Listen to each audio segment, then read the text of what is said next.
Joining me now is Democratic Senator Amy Klobuchar of Minnesota. Senator Klobuchar, it's great to see you. Thank you for being here with me. And I know your state has been through so much, not just this week, but in the last several years.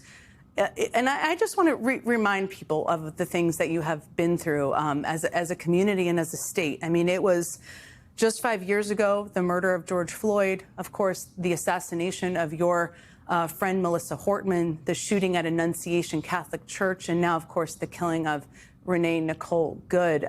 You are a very strong person. I know that. But how are you holding up? And how are the people of Minneapolis and Minnesota holding up? I have been really focused on my state because we are once again the center of America's heartbreak. And my state is this state that cares for the people. They are there. You could see that doctor coming up to help, and they are resilient.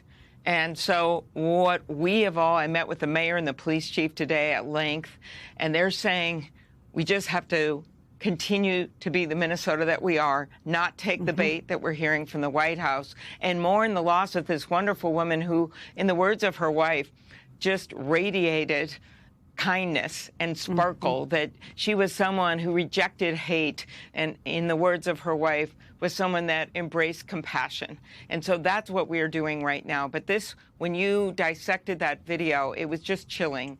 And that is why I have called for an independent, transparent investigation like we have always done in our state, where state, local, and federal officials have combine their knowledge, and that includes the Melissa Hortman and Mark Hortman murders, as well as the Annunciation Church with the young little kids being gunned down in those pews. People coordinated and worked together and for the good of the state. And this morning, yesterday, we got the shocking news that the FBI was rejecting the professional help from the Minnesota Bureau of Criminal Apprehension. It's really unbelievable. And you have so much legal expertise, which I was just talking about with Chris Hayes. And I get there. I just want to start because one of the things that's make this so challenging and heartbreaking and really disgusting, I would say, is how the Trump administration is handling this and how they are speaking about this woman who lost her life at the hands of an ICE officer just a couple of days ago. I just mentioned this new video released today that the political right has seized on to claim vindication for the officer. And J.D. Vance, the vice president of the United States, a Yale-educated lawyer, I should just remind people, who should obviously know better, tweeted the video today saying the reality is that his life was endangered and he fired in self-defense. We just played that video. I would guess you'd seen it earlier. What do you make of the vice president saying that or tweeting that today and how he's been handling it? I just know he knows better. And when you look at all the facts, for him to say this when his own FBI is now investigating this without looking himself at what a lot of people see when they see this, and to make it worse, the words from the administration that this mom of three who clearly loved life was some kind of a domestic terrorist is just simply outrageous. And so that is why we are calling for calm. So far, we had a beautiful vigil today outside of the Capitol with religious groups. And so people are, of course, very angry, but they're trying to put it into good. And we must have an investigation and get at all the facts and combine all of these videos. As you know, there are many, and get the facts and interview the witnesses at the scene and what was going into this. Because right now, and why is this not happening? Well, because this administration is literally sending ICE agents that are making our community less safe. By the numbers, according to our well-respected Minneapolis Police Chief, Brian O'Hara, there are now more ICE agents in Minnesota than there are police officers, combined Minneapolis Police Force and St. Paul Police Force.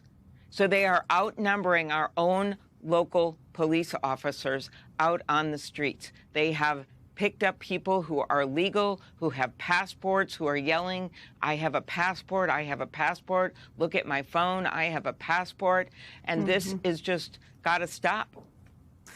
The mayor of Minneapolis, as Jacob Frey, has been out there passionately over the last couple of days. He's obviously heartbroken, as you are, and he said, I should get out. of our city. The lieutenant governor has said ICE should leave.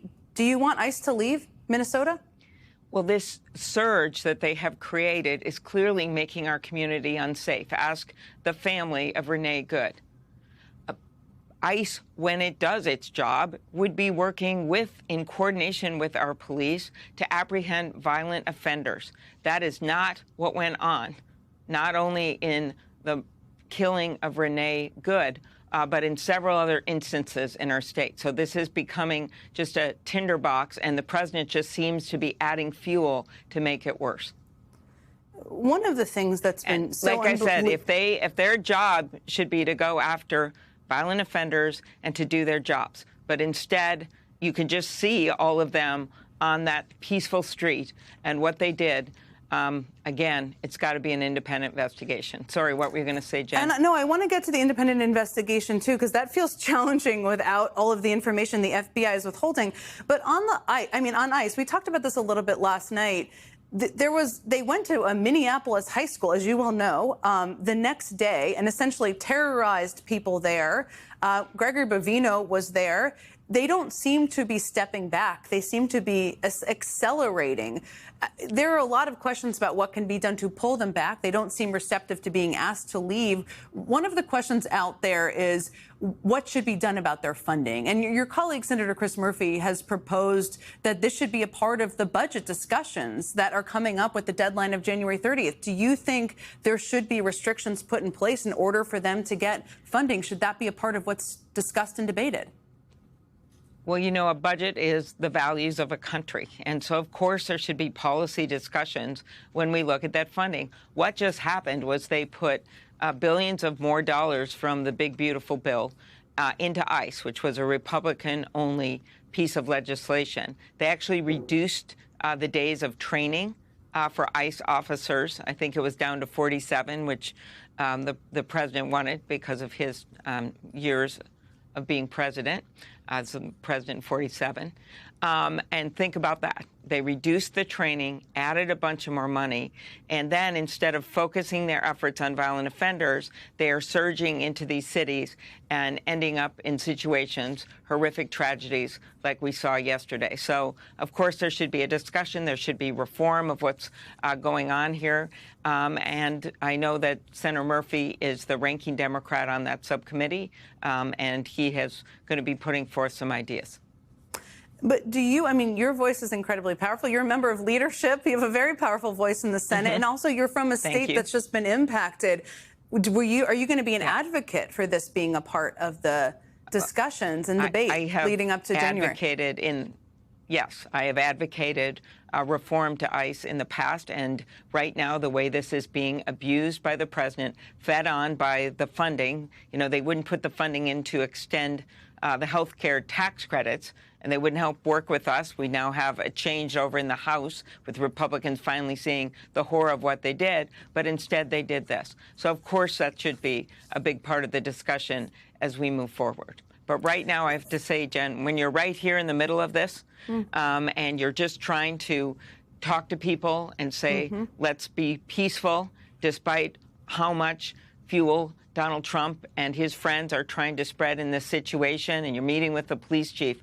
Right now, my focus is on my state and what we're doing here in Minnesota to try to reduce the tension, because the best way to reduce the tension is for them to leave so we can go back to a balance in our police force with our citizens instead of having these ICE officers on high schools and questioning teachers' aides and then detaining them and letting them go.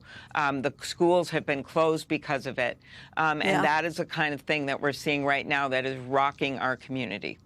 I know it is. And you have so many things that sit on your shoulders when tragedies like this happen in your state. Let me ask you to put your old Hennepin County attorney hat on here, because the DOJ and the FBI, the FBI is not providing them with, as you said this at the outset, with the information that they would need to do an investigation. They just announced a new investigation today, the state attorney general and the Hennepin County attorney. Can they do a thorough investigation? You've sat in those shoes before, without access to that information that the FBI is refusing to share?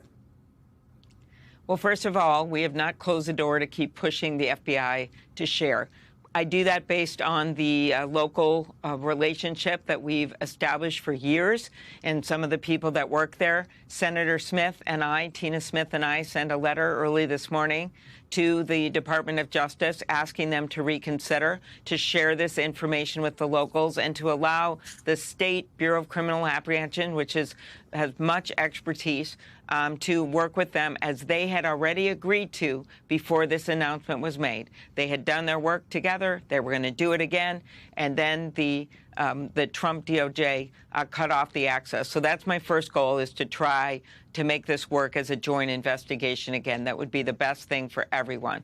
But in the absence of that, you've seen our Attorney General, Keith Ellison, and our county attorney join together to say they are going to try to conduct their own investigation. Now, there are plenty of videos that are public and available that they can look at, and I'm sure they'll be finding ways to get the information they need. But I think they would tell you right now that is not the ideal situation.